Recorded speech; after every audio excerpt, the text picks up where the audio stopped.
अमित शाह के दौरे को लेकर झारखंड मुक्ति मोर्चा के महासचिव सह प्रवक्ता सुप्रियो भट्टाचार्य ने आज प्रेस वार्ता का आयोजन किया, जिसमें उन्होंने कहा कि अमित शाह का दौरा झारखंड के लिए कई तरह के सुबुखे छोड़ेगा और उसमें झारखंड के लोगों को क्या कुछ मिलेगा वो भी देखने वाली बात होगी। चूँकि लगातार जो है सो केंद्रीय जांच एजेंसी के रेडार पर झारखंड का प्रदेश है और ऐसे में पिछले दिनों जो निर्मला सीतारमण यहाँ पर आई थी और उनसे कई आपराधिक तत्व के लोग मुलाकात किए थे, उस मामले को लेकर भी उन्होंने अमित शाह को घेरने का काम किया। मौके पर क्या कुछ कहा, आइए आपको सुनाते हैं। क्योंकि कार्यकर्ताओं के द्वारा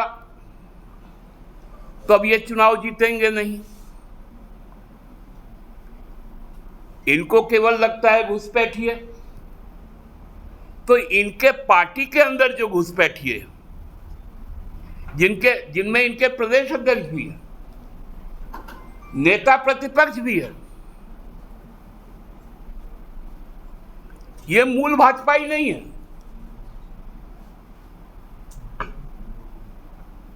तो उनसे जो सबसे ज्यादा घुसपैठ का संभावना भाजपा के अंदर बना हुआ है, उनसे गृहमंत्री कैसे निपटेंगे?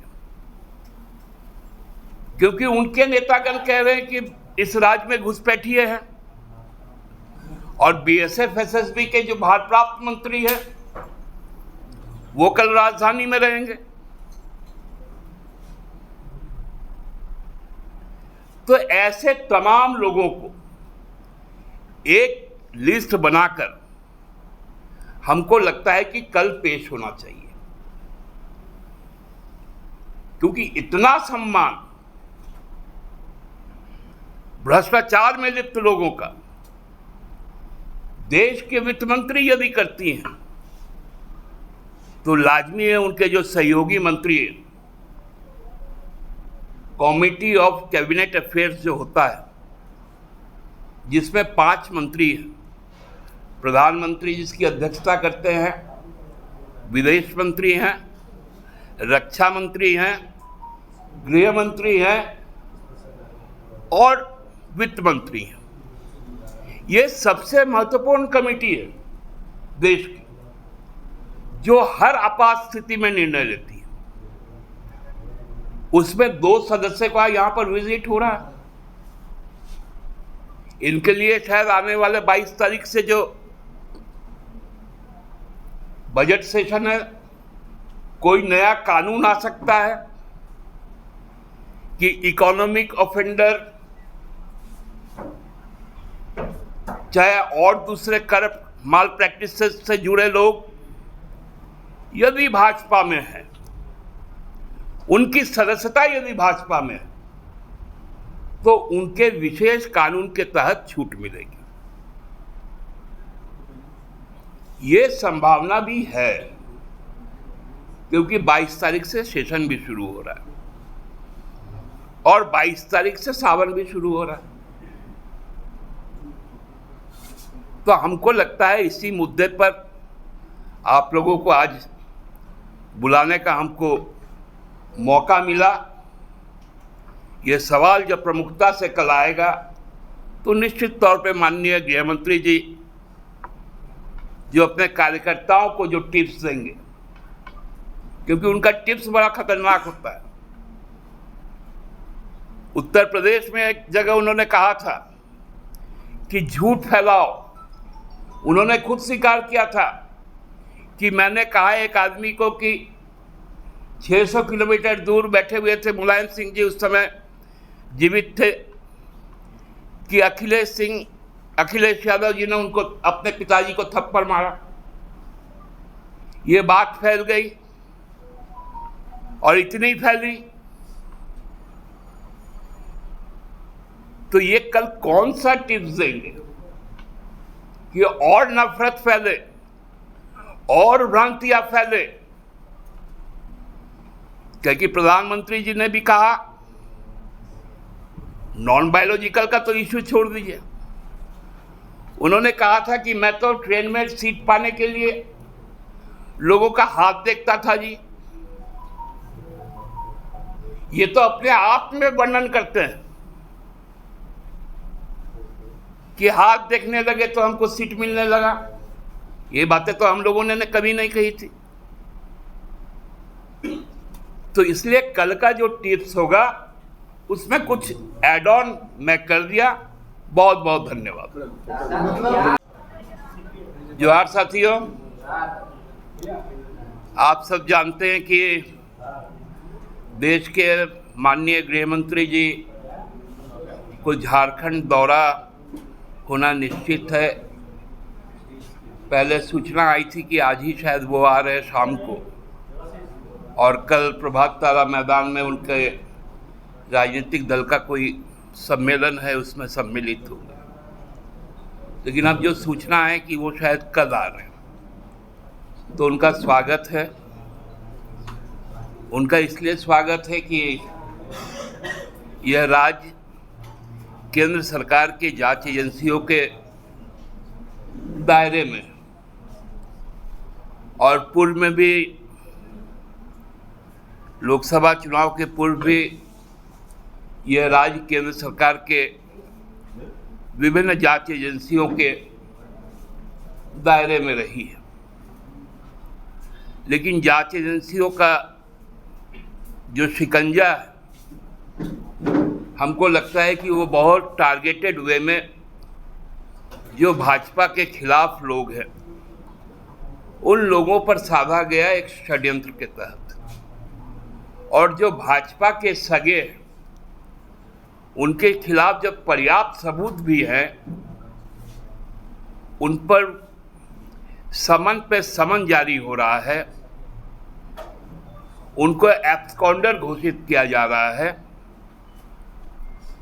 उस वक्त उनको एक बड़ी रिलीफ देने का काम झारखंड में एनफोर्समेंट डायरेक्टरेट के एक स्पेशल डायरेक्टर भी है।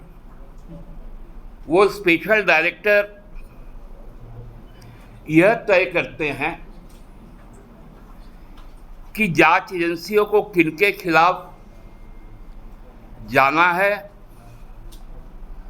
और जांच एजेंसियों की जो रडार में लोग हैं, उनको किन केंद्रीय मंत्रियों से मिलवाना है।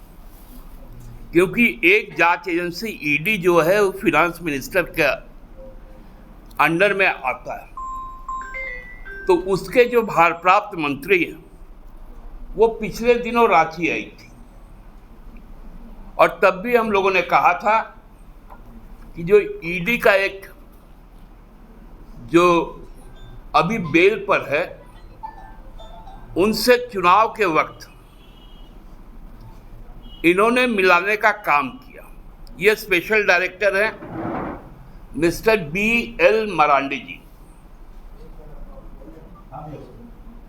इन्होंने अपने संरक्षण में बेल पे चल रहे व्यक्ति को उनसे मिलवाया। नाम है विष्णु अग्रवाल, जो ईडी द्वारा फरार घोषित है। ये व्यक्ति जो घेरा में है, पूर्व में आप ही के बिरादरी से आते थे। कमलेश कुमार नाम है इनका।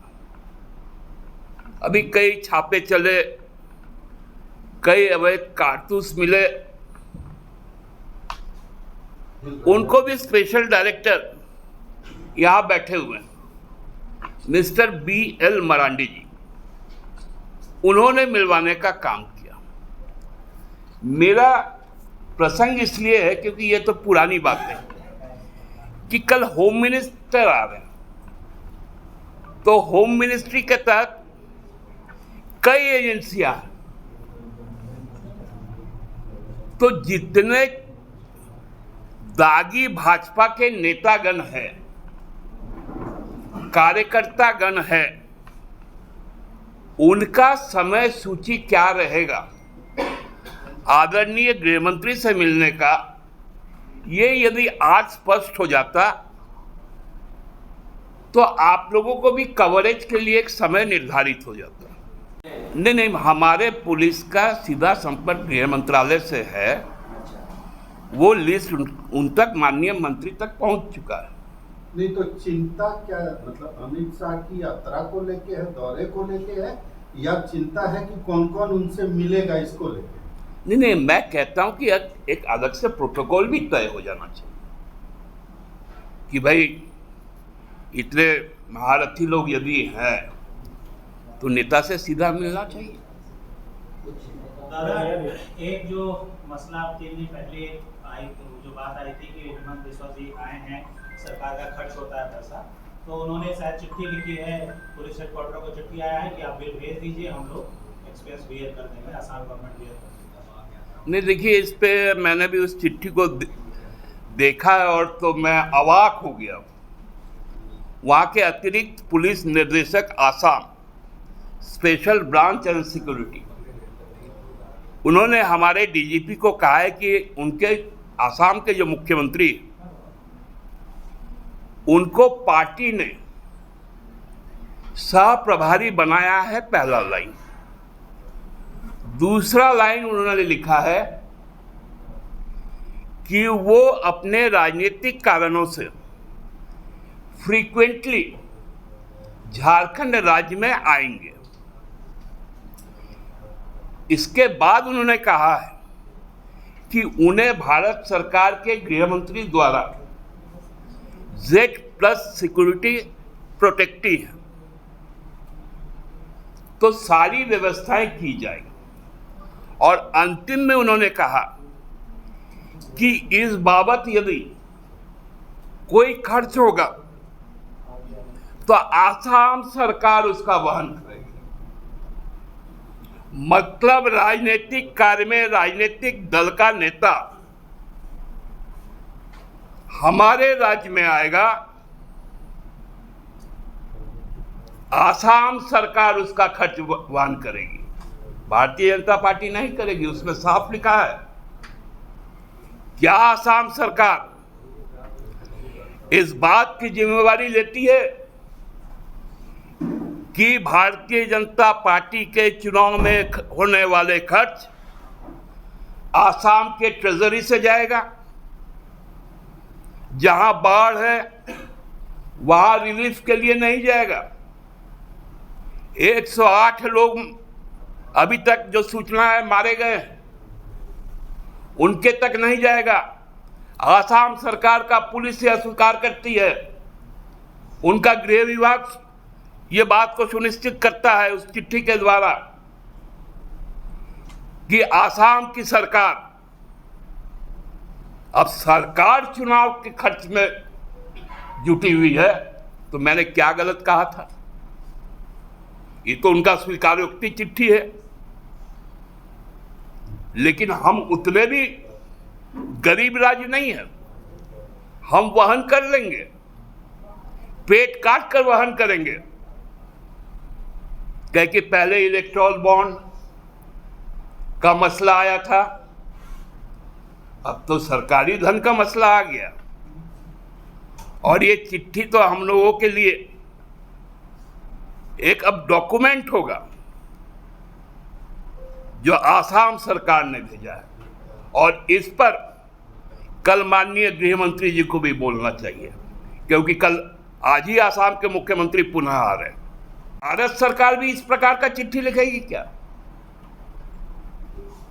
ये तो कल गृह मंत्री जी को बोलना चाहिए, क्योंकि उनके मार्फत भी आसाम पुलिस का हेडक्वार्टर आता है। धन्यवाद। आप बीजेपी के ऊपर आपराधिक प्रवृत्ति के लोगों के संरक्षण का आरोप लगा रहे हैं। अभी चुनाव होने वाले विधानसभा के चुनाव, झारखंड मुक्ति मोर्चा ये साहस करेगी कि जो आपराधिक पृष्ठभूमि से आते हैं वैसे लोगों को टिकट नहीं देगी? हमने कब दिया है कि अब नहीं देंगे? कभी नहीं दिया। और जिनका जो भी है सब आंदोलन का केस है, सबका विवरण आपके पास उपस्थित है, और हम लोग सब जेल गए हुए लोग हैं, छात्र आंदोलन में गए हैं। दादा, दुमका में जो पकड़ाया फिलिस्तीन का झंडा लहराते हुए, वो देवघर का जो झारखंड मुक्ति मोर्चा का खेल प्रकोष्ठ का नेता अध्यक्ष है। देखिए, मैंने कल ही कह दिया था कि ये चीजें गलत है, वो किसी के साथ किसी को जोड़िए मत। ये हमारा वतन है, यहाँ केवल एक झंडा फहराने का किसी भी राष्ट्र का, वो भारत का झंडा फहरेगा। दूसरा किसी झंडा का स्वीकार भारत के लोग नहीं करेंगे। पार्टी की ओर से कार्रवाई करिएगा दादा, कार्रवाई करिएगा पार्टी की ओर से। अरे भैया क्या है वो नहीं है, हमको मालूम ही नहीं है। खेल प्रकोप इधर जेएमएम में एक प्रकोष्ठ